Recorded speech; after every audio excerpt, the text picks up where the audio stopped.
Hi guys, it's ProdigyRex, and today we will be reading Lunch Money by Andrew Clemens. Let's begin. Chapter 1, Talent. Greg Kenton had heaps of talent. He was good at baseball and even better at soccer. He had a clear singing voice, and he also played the piano. He was a whiz at sketching and drawing, and he did well at school, reading, science, music, writing, art, math, gym, social studies, the whole deal. But as good as he was at all these things, Greg's greatest talent had always been money. Greg had never taken money lessons. He hadn't got a money tutor or gone to money camp. His talent money was natural. He always understood money. He knew how to grow it, how to save it, how to keep track of it, and how to grow it. Most of all, how to make it. It takes some kids years and years to figure out that everything is worth something. Not Greg. Sitting in the grocery cart by the door of the supermarket, he watched with sharp brown eyes as his mom dropped a metal disc into a red machine. Then she turned the crank, and a handful of M&Ms had rattled out into her hand. Greg loved the sweet, crunchy taste, but it wasn't only the candy that caught his imagination. It was the shiny silver coin. When he was still a skinny preschooler with curly brown hair, Greg had learned to keep his ears and eyes open. One day at breakfast, his biggest bird, Ross, grumbled, "How come I have to make my bed? I'm just gonna mess it up tonight." His other big bird, Edward, chimed in, "And cleaning our rooms every single morning? That's not fair. Besides, they're our rooms." His mama answered, "Yes, but your rooms are in my house. And I like my house tidy. So if you want to keep getting your allowances every Friday, get back upstairs and fix the mess." Ross and Edward grumbled all the way back to their rooms. Their little brother followed them, and 2 minutes later, Greg started housekeeping business. As making a bed, 10 cents. Putting dirty clothes in the laundry, 5 cents. Putting clean clothes away, 2 cents. Hanging up used towels, 3 cents each.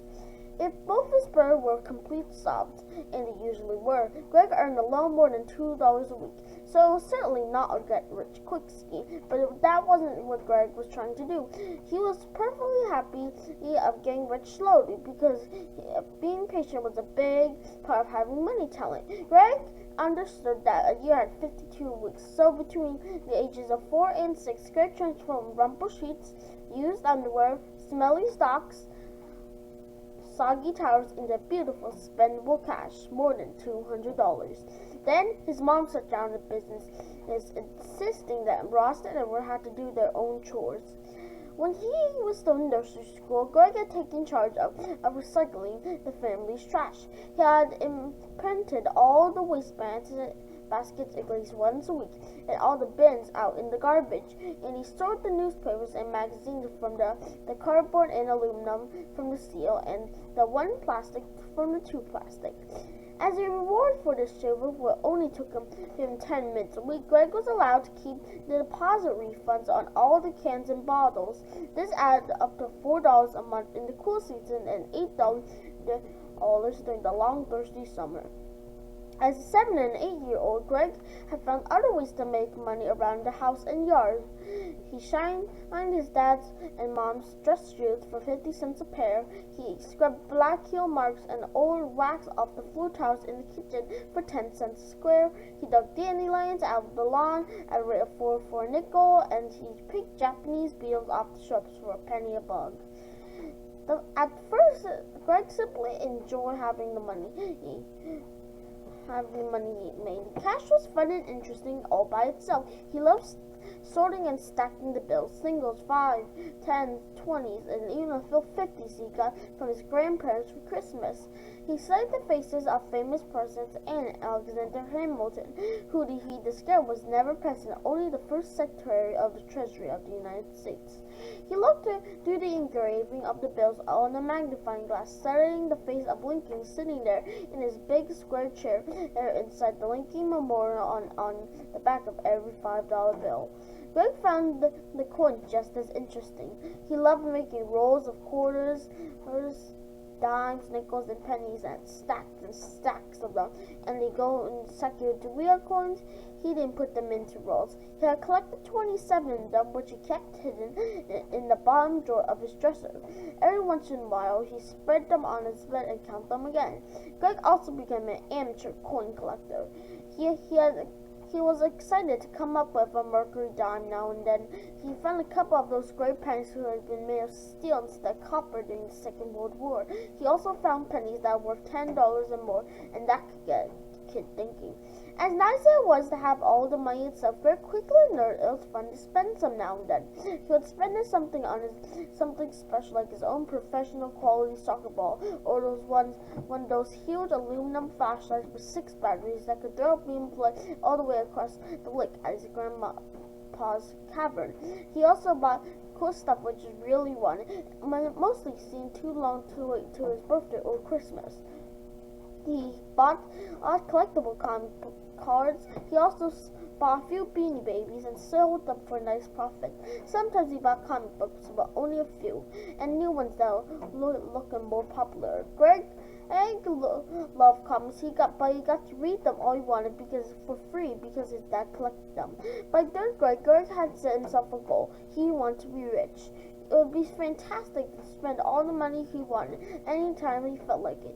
If he wanted the world's fastest computer plus 100 of the best games, no problem. If he wanted a car, a speedboat, a house in the mountains, a home theater system, or even a whole island out in the middle of the Pacific, plus his own private seaplane and private crew to fly him there, no problem. Greg sure was someday he'd get anything he wanted, and he'd only need money.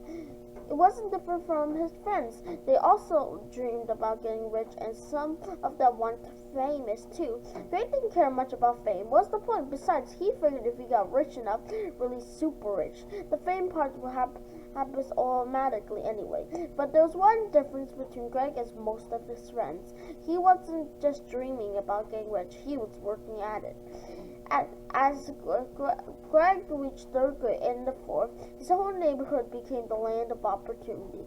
He was thin but wiry, and he was strong enough to tackle any job if he put his mind to it. Greg raked and bagged leaves in the fall and again in the spring. He washed cars all spring, summer, and fall. On hot days, he sold lemonade.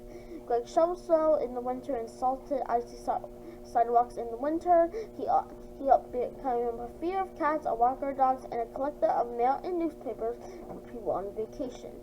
He swept gardens and straightened out messy basements. If people ever decided to throw something away, Greg had the good stuff for himself and hauled everything back to his little corner of the Kenton family garage. When he had collected enough interesting jobs, Greg would put up a sign and hold a sale. Neighborhood money filled Greg's pocket like the way rain fills puddles. For example, consider what Greg earned just from shoveling snow. He had 2 blocks from his house, and each time it snowed, he shoveled their front for a flat rate, $10. The winter of his 3rd grade year, it snowed 6 times. In the winter of his 4th grade year, it snowed 5 times. And 11 snowfalls times 8 customers equals 88 shovel sessions times $10, which made him $880, which isn't just a lot of money to a 9-year-old. $880 is a lot of money to anybody. It hadn't taken long for Greg to become the family banker. If his mom and dad were running late for a movie on Saturday night, Greg was happy to lend them $20 as long as they signed his little record book and promised to repay the money. And his parents got special treatment. They didn't have to pay Greg's usual lending fees. After all, they didn't charge him for the food he ate or the safe warm bed he slept in at night, so that seemed fair. But his 2 brothers had to pay the regular rates. If his older brother needed an extra $5 to get that new baseball glove in time to break in before Babe Ruth's tryout, Greg was happy to lend him the money as long as Edward signed the book and promised to pay back the $5 1 week later plus a 50-cent fee. And Greg got the ultimate as part of the deal because a used baseball mitt might be worth something at his next driveway sale. If Ross had had that hot new CD the instant it arrived in the music store, he knew his little brother would be happy to help for a fee. Both Ross and Edward made fun of Greg's money-making scene. They called him Scrooge and Mr. Cashman and Old Moneybags and some other nicknames too. Still, whenever they needed money, they knew they would all be welcome at the First Family Bank with Greg. One Thursday, shortly Greg had finished fourth grade, his dad pulled a reference book off the shelf next to the computer in the family room. Along with the information he'd been looking for, he also found 12 $5 bills tucked beneath the pages. Only one person in the family could have owned that money, so at bedtime he told Greg he found it. Greg sat up straight right back and grinned. "You put it all back, right?" Greg said, "Absolutely, but how about we go to the bank on a Saturday morning and opens up a savings account?" "Oh, that's where your money belongs." Greg looked at him suspiciously. "Why?" "Because your money will be safe at the bank, and it'll be there when you need it, like when you go to college." Greg said, "But I can get my money out before that, like if I need something at a yard sale." His friend nodded. "You're allowed to get your money out whenever you want, but if you take the money out of the bank, the money won't grow." "Grow?" said Greg. "You mean earn interest, right?" A little surprised, his Greg nodded. His dad, "Right, earn interest. If you put $100 in the bank and leave it there for 1 year, the bank will add $5 more to that, and you'll have $105. That's called earning 5% interest a year. And all that money has to do is sit there. Pretty neat, huh?" Greg thought about so many money just sits there. His dad said, "Well, the bank will actually probably lend your money to other people, and they pay the bank interest for it being able to use it, just like the bank pays you $5 interest where you can use your money." And Greg said, "I only get $5 if I let the bank use $100 for a whole year. That stinks, because if I spend $2 on lemonade juice and sugar and paper cups, and I sell 30 cups this weekend, I can earn in 1 weekend I'll make more money than the bank will pay me all year." "True," said his dad. Making your own business investments is a good way to earn more money faster and to make sure you have good investments. But if you keep hiding your money around the house, it will get lost or stolen." "But what about your comic books?" Greg asked. "You keep your whole collection right here in the house." His dad, "Not true, but I got insurance policy on them, and a special policy on the most valuable ones. If something happened to my comics, the insurance company will pay me back the money they're worth. But an insurance company, you can't get an insurance policy on money itself unless you keep it in the bank. So if your house burned down, you have no money at all, none, and you will not get anything back." That got Greg's attention, so at the next day, he retrieved his money from about 30 different hiding places all around the house and yard and garage. And on Saturday morning, he got into the bank and opened his savings account with the first deposit that amazed his dad, more than $3,220. And that wasn't even all of Greg's money. He just kept most of it. He kept $100 at home, because Greg already understood that a business person needs money right away. But by age 11, he was well on his way to success and always looking for new money-making opportunities. And one day, Greg Kitten made the greatest financial discovery of his life. And that's the end of chapter 1. Hope you enjoy, and make sure to smash that subscribe button and turn on that notification bell. Bye!